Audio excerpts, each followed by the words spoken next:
தந்தை மகன் தூய ஆவியாரின் பெயராலே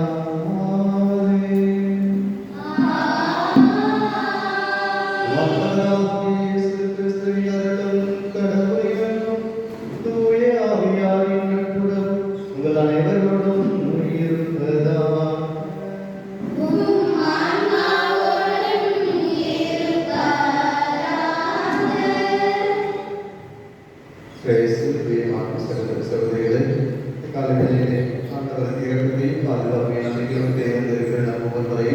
இறைவன் தாயோடு வரவேற்கின்றார். இறைவன் நம்மை அளவில்லாமல் அன்பு செய்கிறார். இல்லாமல் அன்பு செய்கிறார். அது வல்லது என்னுடைய நல்ல செயல்களுக்கு நன்றி கொள்வதற்காகவும் வந்திருக்கூடிய வேலையிலே ஒவ்வொருவருக்கும் நம்பிக்கையோடு மன்றாடக்கூடிய மாற்றங்கள் வாழ்க்கையிலே நம்மிடம் தேர்வு கேட்பவர்களுக்காகவும் நாம் யாருக்கெல்லாம் செல்கிறோம் வாக்குறுத்து அவர்களுக்காக சிறப்பாக மன்றாடும். குறிப்பாக நம்மோடு வாழ்க்கை செல்வதற்குரிய திருமதி அவர்களது ஆண்டவருக்கு இரக்கத்தினால் நிலை வாழ்வை அடைய என்பதற்காக ஜெபித்துக் கொண்டிருக்கின்றோம். அதை உள்ளது உடல்களும் என தேர்வுகளும் ஆண்டவருடைய இரக்கத்தினால் நிறைவேற கல்வாரிகளிலே ஆண்டவருக்கு தடையாக உள்ள அனைத்து பாவங்களை ஏற்று மனவர்களும் மன்னிப்பு செய்வோம். எல்லா வல்ல இறைவனிடம்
நம்பிக்கையாளரை மாற்றி நேர்மையாளரை வாழ்வானவரை குத்திருமகன் இறப்பினால் உயிர்ப்பினால் நாம் மீட்கப்பட அறிவுறுத்தவுமை புகழ்கின்றோம்.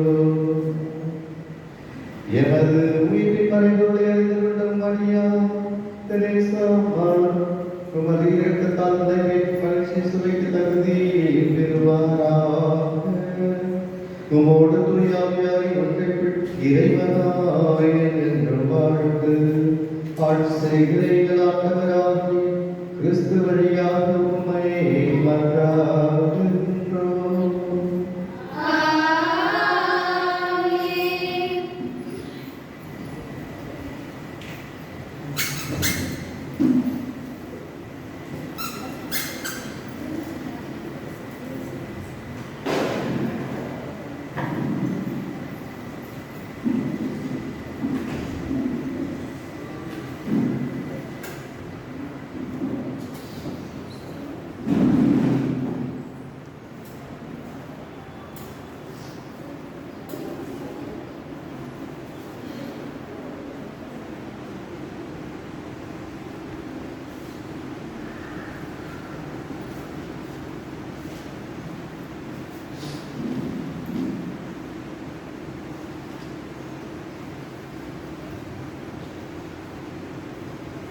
சாலமோனி ஞான நூலிலிருந்து வாசகம்.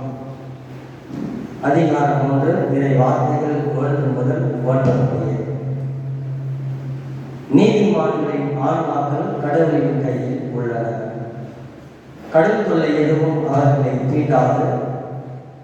அறிவியலின் கண்களில் இருந்தவர்களைப் போல் அவர்கள் தோன்றினார்கள். நீதிமான்களின் பிரிவு பெரும் துன்பமாக கருதப்பட்டது. அவர்கள் நம்மை விட்டு பிரிந்து சென்றது பேரழிவாக கருதப்பட்டது. அவர்களோ அமைதியாக இளைப்பாறுகிறார்கள். மனிதர்கள் பார்வையில் அவர்கள் தண்டிக்கப்பட்டாலும் இரவாமையில் அவர்கள் உறுதியான நம்பிக்கை கொண்டுள்ளார்கள். சிறிதளவு அவர்கள் கண்டித்து திருந்தப்பட்டவே பேரளவு கைமாறு தருவார்கள்.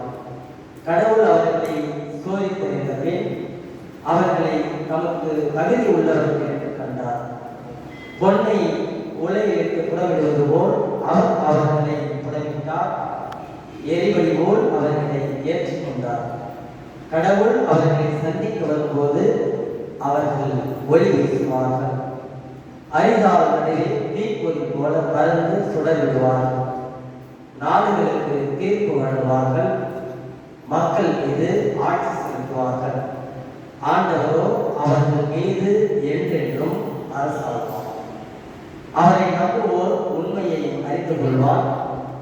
அன்பில் நம்பிக்கை கொள்வோர் அவரோடு இணைந்திருந்தார். அருளும் இரக்கமும் அவர் தேர்ந்து கொண்டோர் மீது இருக்கும். இது ஆண்டவரிடம் அருள்வாக்கு.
ஆண்டவர்களோடு இருப்பாராக.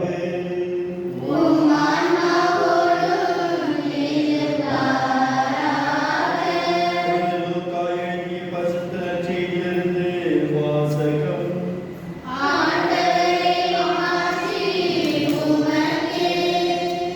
லூக்கா எழுதிய நற்செய்தி அதிகாரம் 10 இறை வார்த்தைகள் 13 முதல் 14 முடிய. அக்கால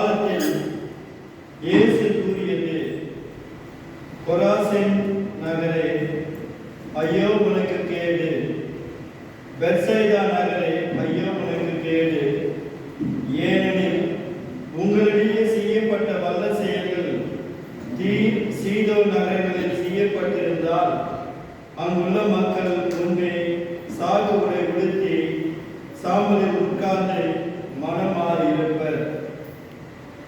எனினும் தீர்ப்பு நாளில் தீருக்கும் சீதோனுக்கும் கிடைக்கும் தண்டனையை விட உங்களுக்கு கிடைக்கும் தண்டனை கடினமாகவே இருக்கும். கப்பலாகவே நீ வானளவு உயர்த்தப்படுவாய், இல்லையா பாதாளம் வரை தாழ்த்தப்படுவாய். உங்களுக்கு செவி சாய்ப்பவர் எனக்கு செவி சாய்க்கின்றார், உங்களை புறக்கணிப்பவர் என்னை புறக்கணிக்கின்றார். என்னை புறக்கணிப்பவர் என்னை அனுப்பினவரை புறக்கணிக்கின்றார். இது கிறிஸ்து வழங்கும் நற்செய்தி. கிறிஸ்துவே உமக்கு புகழ்.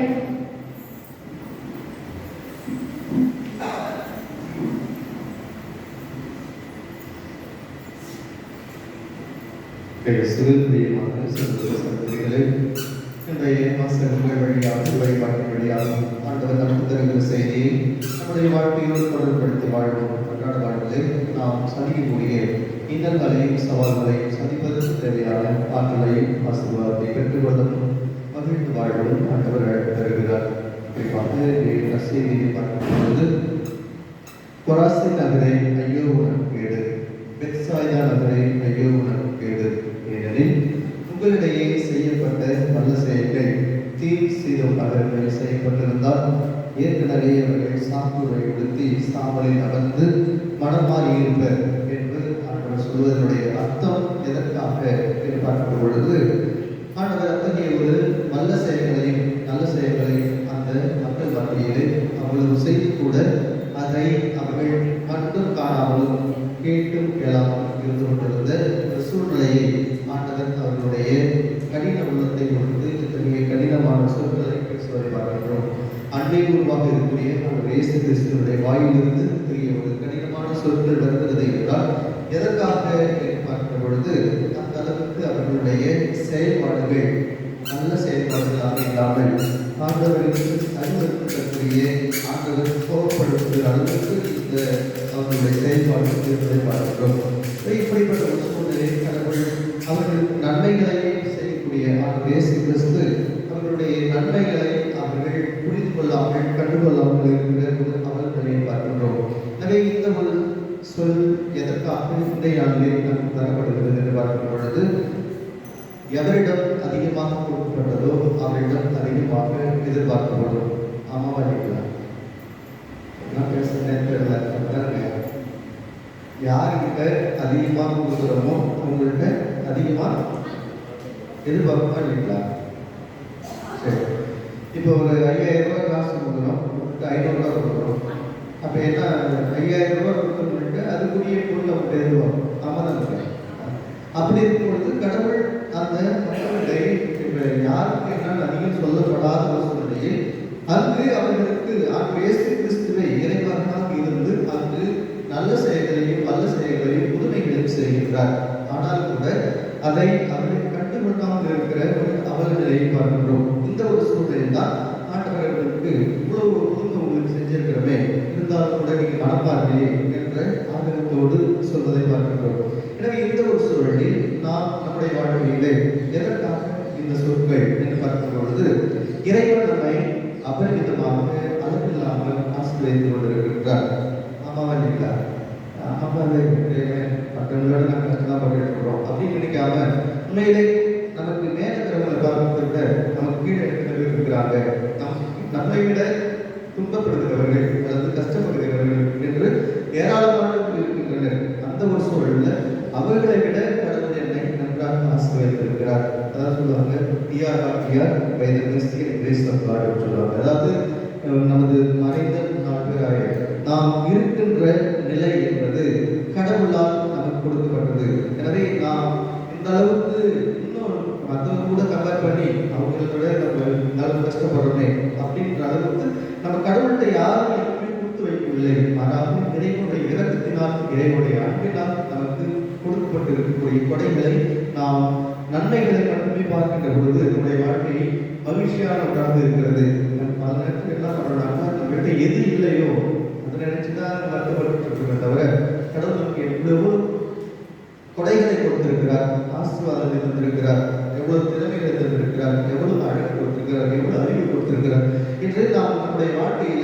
இறைவன் நமக்கு கொடுத்திருக்கிற ஆசீர்வாதங்களை நாம் கண்டுகொள்கிற பொழுது, அதை பார்க்கிற பொழுது, நம்முடைய வாழ்க்கையில நாம் ஏராளமான நன்மைகளுக்கு கடவுள் நமக்கு ஆசீர்வதித்திருக்கிறார் என்பதுதான் நாம் புரிந்து கொள்ள வேண்டியதாக இருக்கிறது. உதாரணத்துக்கு கடவுள் என்ன பதவி ஆசீர்வதிச்சிட்டாரு அப்படின்னு நம்ம நினைச்சோம்னாக்கா, ஒவ்வொரு நாளும் ஒவ்வொரு நொடியும் நம்மை புதுமைகளால் அலங்கரித்து வைத்திருக்கிறார். நினைச்சு பாருங்க, என்ன பூமி செஞ்சிருக்கிறார். இப்போ ஒரே ஒரு நிமிஷம், ஒரு 5 நிமிஷம் மூச்சு சரியா உடம்புள்ள வச்சுக்கிங்களேன், எப்படி இருக்கும்? கஷ்டமாகுது. அப்போ நமக்கு இந்த மூச்சு விடுறதே ஒரு நேரம் நமக்கு இல்லை அப்படின்னும் பொழுது, அந்த மூச்சு எவ்வளவு நமக்கு ஒவ்வொரு செயல்பாடுகள் நம்முடைய உடல்ல எத்தனை மூச்சு மற்றும் எத்தனை உடல் இயக்கங்கள் அத்தனையும் கடவுள் நமக்கு ஆசீர்வதித்திருக்கிறார். பல நேரத்தில் என்ன நன்மை அப்படின்றது, வாழ்க்கையில் தீமை ஏற்படாமல் இருக்கிறது நன்மை தான். உதாரணத்துக்கு இப்போ ஒரு மண், ஒரு கல் என்னுடைய கல்லில் இருந்ததுன்னு வச்சுக்கலாம், எப்படி இருக்கும்? அழுகு கருத்து நதிக்க இருக்கும் இல்லைங்களா? இப்போ அந்த கல் உள்ளாத இருக்கிறது நன்மை நம்ம நினைச்சு பாருங்கல்ல. கடவுள் நம்ம அந்த அளவுக்கு ஒவ்வொரு நாளும் ஆசீர்வதித்து கொண்டு இருக்கிறார். எனவே இந்த ஆசீர்வாதங்களை பயன்படுத்தி நாம் எத்தகைய மகிழ்ச்சியோடு வாழ்கிறோம். நம்முடைய வாழ்க்கையில் நம்மை ஆசீர்வதிக்கக்கூடிய நம் கொடுத்திருக்கக்கூடியகளை அயலாரோடு பகிர்ந்து மகிழ்ந்து வாழ்வதற்கு தான் கடவுள் அழைத்து தருகிறார். எனவே கடவுள் நம்மை எண்ணற்ற கொடைகளால் ஆசீர்வாதங்களால் நிறைந்து பாதுகாத்து வருகிறார். எனவே அந்த ஆண்டவருடைய அன்புக்கும் அவருடைய நன்மைக்கும் நாம் நன்றியுள்ளவர்களாக இருக்க அழைக்கப்படுகின்றோம். அந்த நன்றியை நம்முடைய அயலாரோடு பகிர்ந்து மகிழ்ந்து வாழ்வதற்கு கடவுள் அழைத்து தருகிறார். எனவே அயலாரோடு பகிர்ந்து மகிழ்ந்து வாழ்வதற்கு தேவையான ஆசீர்வாதத்தை தெரிவித்து வைப்போம்.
சகோதரிகளே, என்னுடையதும் உங்களுடையதுமான இந்த கல்வாரி வழி எல்லாம் வல்ல இறைவனுக்கு ஏற்றதால் மறுபடி மன்றாடுங்கள்.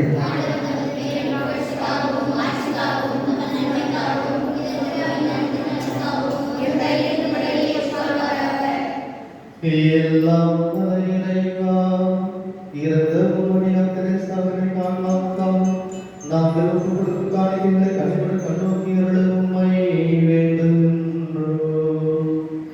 இவ்வாறு அவர்கள் உதவியால் தூய்மை பெற்று உமது மாட்சியில் என்று வாழ்பேறு பெறுவாராக. எங்கள் ஆண்டவராகிய கிறிஸ்து வழியாக உம்மை மன்றாடுகின்றோம். ஆண்டவரோடு இருப்பாராக.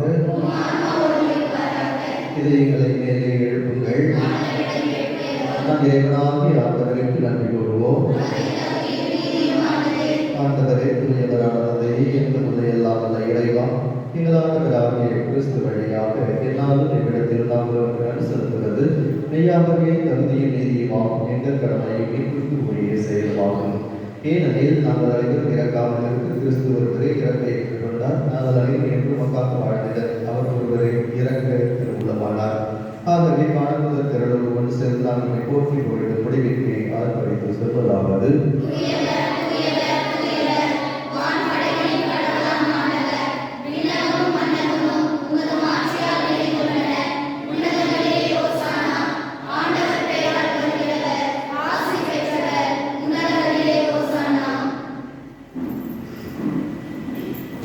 ஆண்டவரே, என்னையாகவே தூயவர், தூய அனைவருக்கு மூன்று, ஆகவே தூய ஆவியை பொழிந்து இக்காணிக்கைகளை தீர்வுபடுத்த வேண்டுகிறோம். இவ்வாறு இயேசு கிறிஸ்துவின் திருவுடல் ரத்தமாக எங்களுக்கு இவை பாடுபடலாக. அவர் பாடுபட உலகணித்து தம்மை மேலே பொழுது அப்பத்தை எடுத்து நடு செலுத்தி அதை பின்பு தம் சீடர்களுக்கு அழைத்து அவர் கூறியதாவது: அனைவரும் இதிலிருந்து வென்று உண்ணுங்கள், ஏனெனில் இது உங்களுக்காக கையளிக்கப்படும் என் உடல்.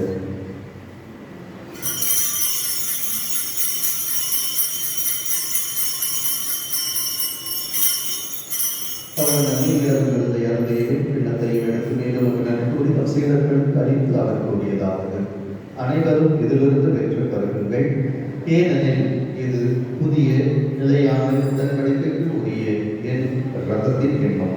இது பாவ மன்னிப்புக்கு ஏற்று உங்களுக்காகவும் பலருக்காகவும் சிந்தப்படும். இதை என் நினைவாக செய்யுங்கள்.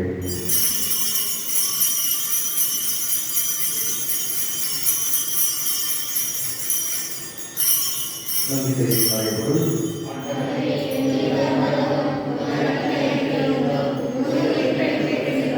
ஆகவே ஆண்டவரே, நாங்கள் கிறிஸ்துவின் இறப்பினை உயிர்ப்பினை நினைவு கூர்ந்து வாழ்வுதரும் அப்பத்தை மீட்பளிப்பு கிணத்தை மக்கள் கொடுக்கின்றோம். உம் திருமுன் என்று ஊழியக்கூடிய தகுந்தவர்கள் என எங்களை ஏற்றுக்கொண்டு எனவே நடு செலுத்துகிறோம்.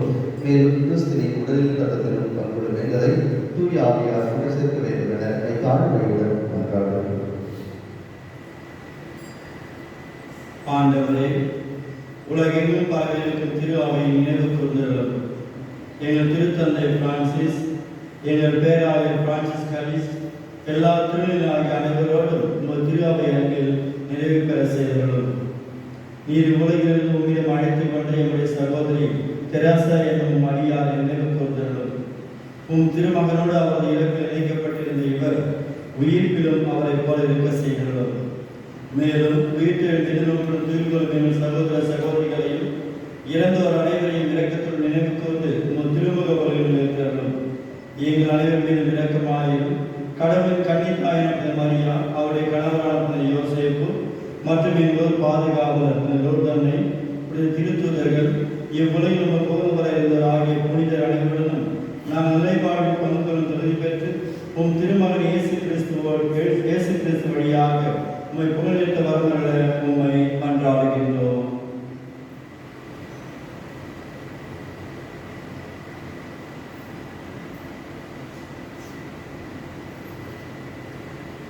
இவர் வழியாக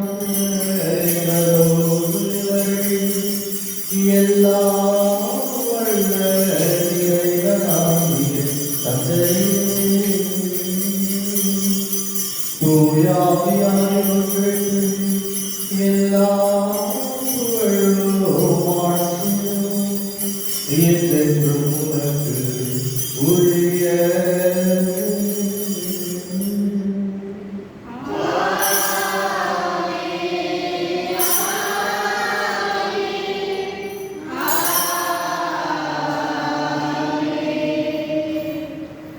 இதுவரை கட்டளையால் கற்பிக்கப்பட்டு இறைப்பணி விளையால் பயிற்சிகள் நாம் புரிந்து தெரிவிப்போம்.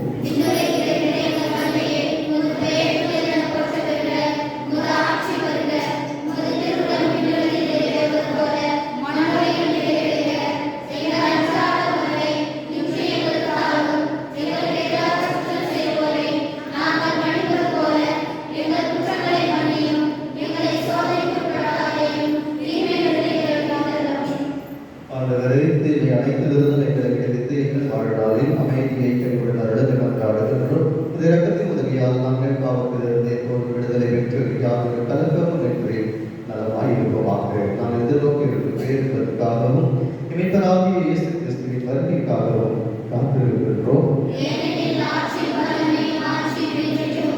ஆண்டவரே இயேசு கிறிஸ்துவே, அமைதியை உங்களுக்கு விசுவாசிக்கிறேன், என் அமைதியையே உங்களுக்கு அளிக்கிறேன் என்று திருத்துதர்களுக்கு மொழிகிறேன். எங்கள் பாவங்களை மாறாமல் திரு அவையின் நம்பிக்கையை நோக்கி திருவுலகத்திற்கு ஏற்ப அதற்கு அமைதியை ஒற்றுமை அளித்தருள்கிறாங்க என்று வாழ்ந்து ஆட்சி செய்கின்ற வருகிறேன். ஆண்டவருடைய அமைதியும் உறவு இருப்பதாக கிறிஸ்துவின் அமைதியை பகிர்ந்து கொள்வோம்.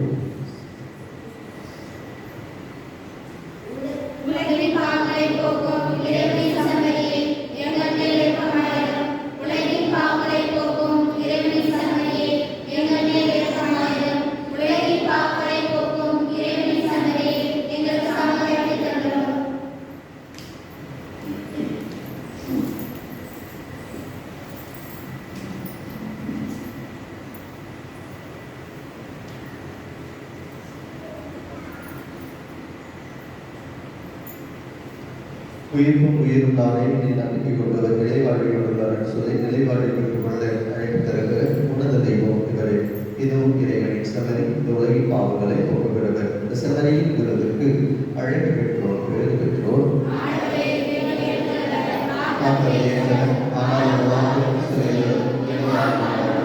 கிறிஸ்துவின் திருவுலகத்தில் நம்மை காத்து நிலைவாழ்வு அளிப்பதாக.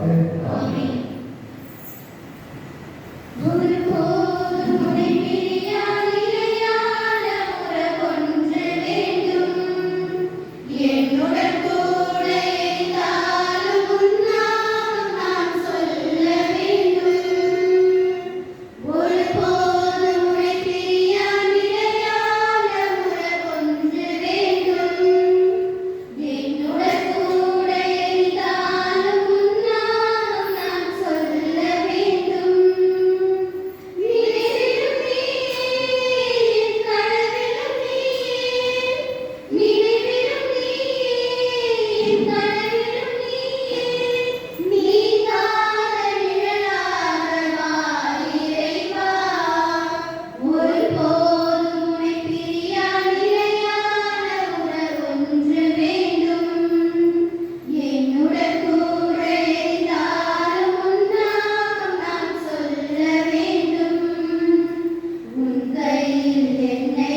கிறிஸ்துவின் ஆத்மமே என்னை ரட்சியும்.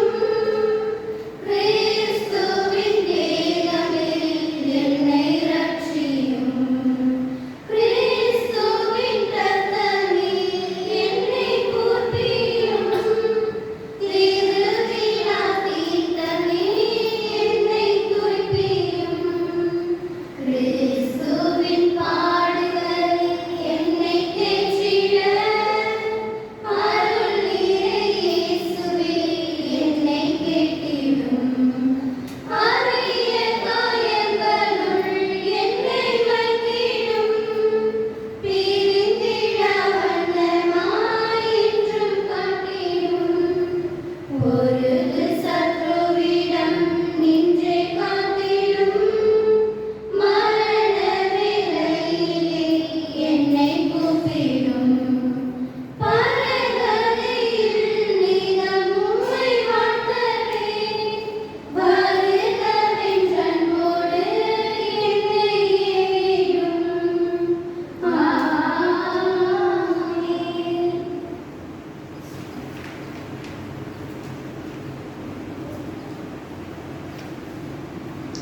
உயிர்ப்பும் உயிருக்காமலே இந்த நன்மைக்கு உள்ளவர் என்று நிலைப்பாடு கொள்வதாக சொல்லி நிலைப்பாட்டை பெற்றுக் கொள்ளும் நாம் அழைப்பதற்கு எழுதியிருப்போம். நன்றி கூறி மன்றாடுவோமாக. எல்லாம் வல்ல இறைவா, தூய கல்விகளுக்குள்ளால் புதுப்பிக்கப்பட்ட நாங்கள் உம்மை புகழுகின்றோம். உம்மடியார் தெரேசாவின் குற்ற நாளிலிருந்து கழுவு பெற்று உயிர்ப்பின் முடிவில்லா உடையினால் வளர்பெற அருள்வீராக. திகழாண்டவராகிய கிறிஸ்து வழியாக உம்மை மன்றாடுகின்றோம். ஆண்டவர்களோடு இருப்பாராக.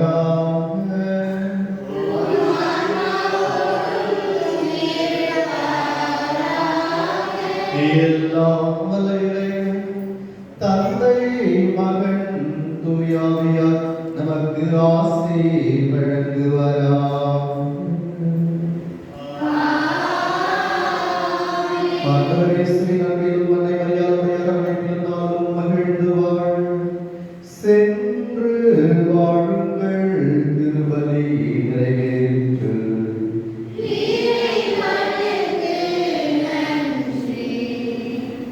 இறந்தோர் வாழ்வில் ஒளி பெருக. அவர் இறைவாவும் இடம் வந்தடைக. இறந்தோர் வாழ்வில் ஒளி பெருக. அவர் இறைவாவும் இடம் வந்தடைக. நின்னொளி அவர் மேல் ஒளிர்ந்திடுக. நின்னொளி அவர் மேல் ஒளிர்ந்திடுக. புவியில் நிலம் அவர் நினைந்து நிலைத்திடுக. தீயமையாவும் விலகிடுக. தீயமையாவும் விலகிடுக. அவர் தினமும் மகிழ்வில் நிலைத்திடுக. இறந்தோர் வாழ்வில் ஒளி பெருக. அவர் இறைவாவும் இடம் வந்தடைக. சிவில் அன்பான சகோதர சகோதரிகளே, நம் மத்தியில் வாழ்ந்து இறைவனிலே சேர்ந்துள்ள நம்முடைய சகோதரி தெரேசாவுக்காக சிறப்பாக ஜெபித்துக் கொள்வோம். அவர் இவ்வுலகில் மனிதராக வாழும் பொழுது எத்தனையோ சின்ன சின்ன தவறுகள் பாவங்கள் செய்திருந்தால் நம்ம ஜெபத்தின் வழியாக ஆண்டவர் இயேசு கிறிஸ்து அவருடைய பாவங்களை மன்னித்து தன் விண்ணகத்திற்கு அழைத்துக் கொள்ளுமாறு ஜெபித்துக் கொள்வோம். அவருடைய பிரிவால் கஷ்டப்பட்டு கொண்டுள்ள அவருடைய கணவர், அவருடைய பிள்ளைகள், பேர பிள்ளைகள், உற்றார் உறவினர் அனைவருக்காக சிறப்பாக ஜெபித்துக் கொள்வோம். ஆண்டவர் இயேசு கிறிஸ்து அவர்களுக்கு தாயும் தந்தையுமாக இருந்து வழிநடத்தும்படியாக சிறப்பாக ஜெபித்துக் கொள்வோம். மௌனமாக இவருடைய குடும்பத்திற்காகவும்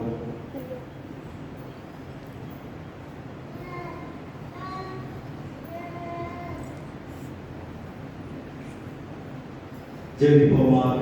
இன்று வாழ்ந்தெல்லாம் இறைவா, உயிரும் உயிரும் நானே, என்னில் விசுவாசம் கொள்பவன் இறப்பினும் வாழ்வான் என்று கூறிய ஆண்டவராகிய இயேசு கிறிஸ்துவே, இதோ எங்கள் மத்தியில் வாழ்ந்து உம்மிடம் அழைத்துக் கொண்ட நம்முடைய சகோதரி தெரேசாவுடைய ஆன்மாவை உமது பாதசத்தில் சமர்ப்பிக்கின்றோம்.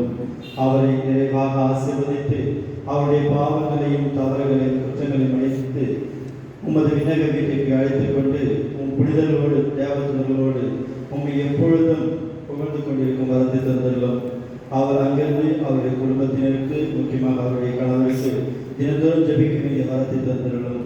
இதோ நாங்களும் தினந்தோறும் அவருடைய வாழ்க்கையை ஒரு எடுத்துக்காட்டாக எடுத்துக்கொண்டு தினந்தோறும் மகனாக இயேசு கிறிஸ்துவின் வழியில் நடக்கும் வரத்தை தந்துள்ளோம். எங்கள் ஆண்டவராகிய கிறிஸ்து வழியாக உண்மை மன்றாடுகின்றோம். நாம் அனைவரும் சேர்ந்து ஒரு பரலோகமும் ஒரு மங்களவச்சமும் நம்முடைய சகோதரி தெரேசாவுடைய ஆன்மலை பார்த்துக்காக சொல்லுவோமாக.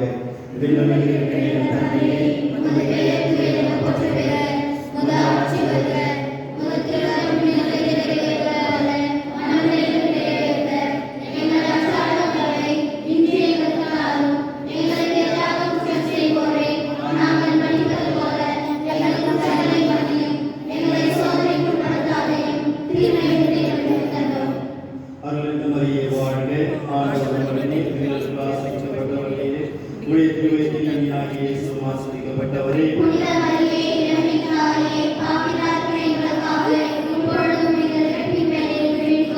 மகனுக்கும் தூய ஆவியாருக்கும் மகிமை உண்டாவதாக. ஜெபிப்போமாக. ஆண்டவரே, உமது திருவுளப்படி வாழ்ந்து இறந்த உம்மடியார் எம்முடைய சகோதரி தெரேசா தம் தீய செயல்களுக்கு தண்டனை பெறாதபடி இரக்கம் காட்டியருளும். இவரது உண்மையான நம்பிக்கை இவ்வுலகில் இவருக்கு இறை மக்களின் கூட்டத்தில் இடம் அளித்தது போல் உமது இரக்கம் இவரை மறு உலகில் வானதூதரின் கூட்டத்திலும் சேர்க்க வேண்டும் என்று எங்கள் ஆண்டவராகிய கிறிஸ்து வழியாக உம்மை மன்றாடுகின்றோம். ஆண்டவர் உங்களோடு இருப்பாராக. எல்லாம் இறைவன் தந்தை, மகன், தூய ஆவியார் நம்முடைய சகோதரி தெரேசாவின் அனைவரும் நிறைவாக ஆசீர்வதிப்பாராக. ஆண்டவரே, நித்திய இறைப்பாற்றியவருக்கு அளித்தருளும்.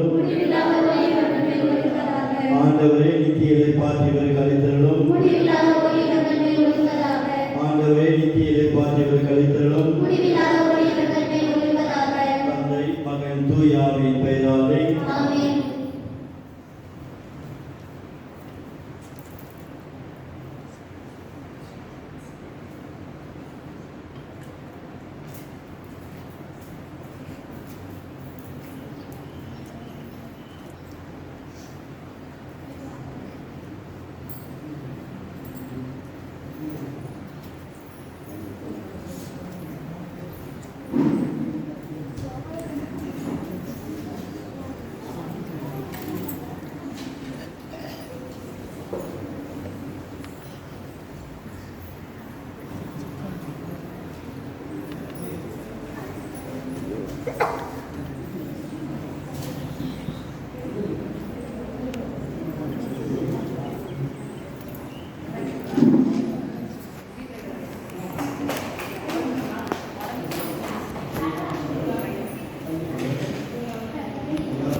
video